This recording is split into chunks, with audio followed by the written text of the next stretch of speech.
younger generation the traditional Filipino culture and the art also here in Binyan, and we have run a very long advocacy on this and have spent effort, time, and everything for that particular advocacy, because we have the heritage, by the way, and culture section headed by Noni Alberto. You know, then culture and heritage are two things that are very hard to separate them. They usually get together. Actually, in the advocacy to save the Alberto House movement, the UACCD has taken the front line for that, as per instruction also and request of our Mayor Len.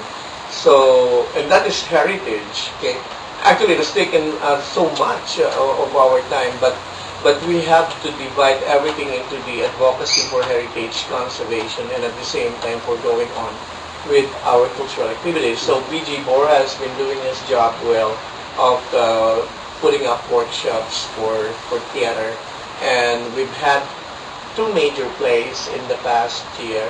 One is Si Rizal Taco, which was intended for the 150th birth celebration of our hero in June of last year. And then we had an advocacy for Teodora Alonso, because it's so I don't know if it's coincidence or what, but last year 2011 was the 150th birth anniversary of Dr. Jose Rizal. It was also the 100th anniversary of Teodora Alonso, falling into 1 year.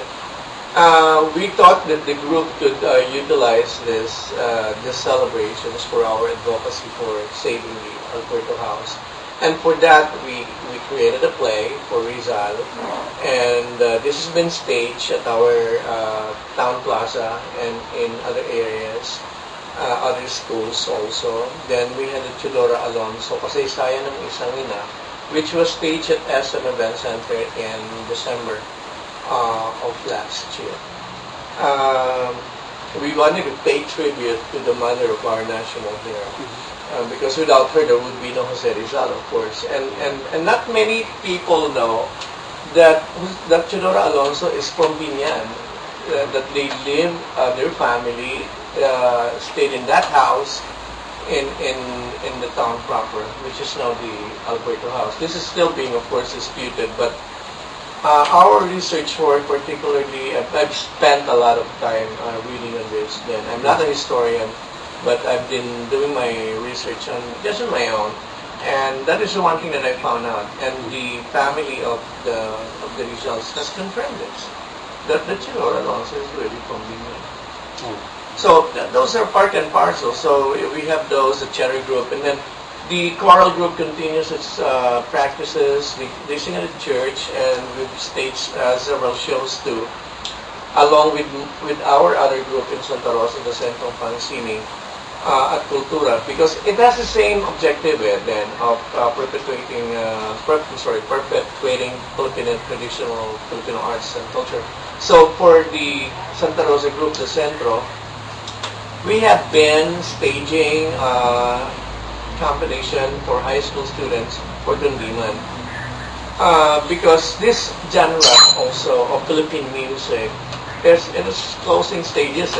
Hindi na alam to. Alam mo, when we started then last year, ang hirap, because the high school students, they didn't know what Dundiman is and how to sing it. But we are so happy we were able to stage the first Maria Carpena Kundiman Festival in 2010. And last year, October, this happens every October, we had the second Kundiman, and they are now enthusiastic participating. We have very good participation from schools all over, and the high school students now, they know what Kundiman is because they can sing it better than last year. At the same time, we started giving out the Maria Carpena Memorial Awards for the arts. This is to probably to encourage the younger generations to pursue their chosen field.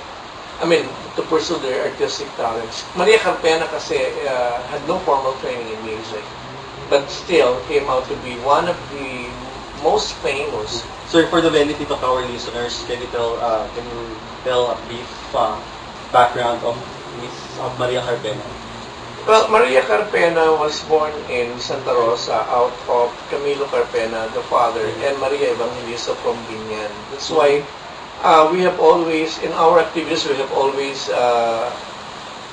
put Binyan and Santa Rosa together, you know, with the help of Mayor Arlene and Mayor Len.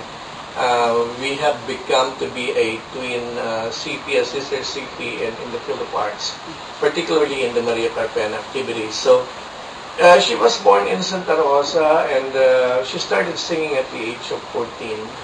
She was discovered by Don Severino Reyes of Gran Compañía de Zarzuela, Tagala. And Don Severino Reyes is Lola Basyang. Yeah, one of the national artists. Oo, hindi na nga alam ng mga bata kung sino si Lola Basyang. And we, when we were younger, we thought Lola Basyang is a girl, pero siya pala is a guy. He's Don Severino Reyes. So, they staged a play sometime in the 1900, I think it was 1910 or something. I cannot remember exactly. No, that's earlier. I think it's 1901 or 1902 when Don Severino Reyes staged a play, Linda Mora, and that was a stage debut for Maria Carpena. She was just a fill-in, you know. I mean, the star Maxima Yatco from Binyan also was supposed to be the star of Linda Mora. It's a Muslim-inspired zarzuela. Unfortunately, Maxima Yatco had to back out 2 weeks before the show. But then Severino Reyes thought of this young girl who sang at the coro in our church in Binyan, and was confident that she can do it. But then Maria Carpena, with no formal training, she only plays everything by ear or oído, no? Studied the pieces of the Minda Mora, and it was a success. It was a complete success. I think it was staged in April of 1901. And then Severino Reyes was so inspired. Eventually, after April, May, June, in 2 months, he came out with now the longest playing zarzuela of all times, Walang Sugat. And Maria Carpena is the star of Walang Sugat. Until now, they have it. So, Maria Carpena catapulted to stardom, I would say, without her formal training. But, well, her life story is a little bit unhappy because at the age of 18, she lost her husband and they had 2 children. But she had to continue performing, educating herself with some Italian professors during those times, and raising her 2 kids as a single parent until she became a star, and then recorded the first Filipino recording in 1908. I've been researching on this then too. No, the information from PARI, Philippine Association of Recording Industries, says that Maria Carpena recorded her song in 1910. But I would beg to disagree with that because from my work, my researches, I found out that she recorded this in 1908. And this is Ang Maya, which is a danza. And we're so lucky that Nonya Chong of Santa Rosa found a digitalized version, copy of Ang Maya. The Ayala Foundation was able to keep it and archive it and was able to transfer it into a digital copy. So, imagine we heard Maria Carpena's voice talagang siya. With this, the real voice of Maria Carpena. And my God, her voice is so fantastic. Grabe. I think some people said she can reach G dun sa mataas talaga. So, yun, but then she died at the age of 27, untimely. Very young. And she was long forgotten, sadly. No? Until in 1997, Danny Dolor, the head of Tribong Filipino Cultural Foundation, in your vision and other stuff like that.